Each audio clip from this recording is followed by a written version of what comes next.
Driver এদিকে এসো। আরে দাঁড়িয়ে যাও, এখনো লোক আসবে, তুমি কি একলা যাবে নাকি? 200 টাকা তো দিবে আর সারাদিন কাজ করাবে। আরে তুমি ড্রাইভারের উপরে হাত উঠাচ্ছ, ঘরের মালিক আমি, তুই আমার কথা শুনবি নি? হ্যাঁ, তুমি যদি ঘরের মালিক হও তাহলে এটাকে আরে আমাকে মাফ করে দাও, আমার ভুল হয়ে গেছে, যাও তুমি এখন গাড়িতে বসো। আর বুড়ি, আজকের পর থেকে ভেবেচিন্তে কথা বলবি। আরে ভুল করে বলে ফেলেছি, আমায় ক্ষমা করে দাও, এখন বসে যাও তুমি। আরে কিছু না দাদি, তুমি আগে বসে পড়ো, আমি পেছনে চলে যাচ্ছি। আরে তোমরা কোনোদিনও গাড়িতে পেট্রোল ভরনি নাকি? গাড়ি তো একটুও যাবে না, আর 1 কিলোমিটার যে মনে হচ্ছে দাঁড়িয়ে যাবে। এবার যাবো, প্রথমে পয়সা দাও, তোমরা আগেতে যে পেট্রোল ভরে আসি।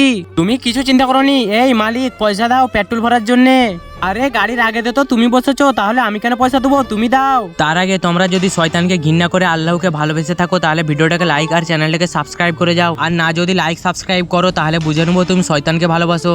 মালিক তো তুমি, যে গাড়ির আগে বসে সেই মালিক হয়। ড্রাইভার আগেতে তো তুমি বসেছো, তাহলে অর্ধেক পয়সা তুমি দাও। হেট, আমি যাবোই নি তোমাদের সাথে, তোমরা চলে যাও।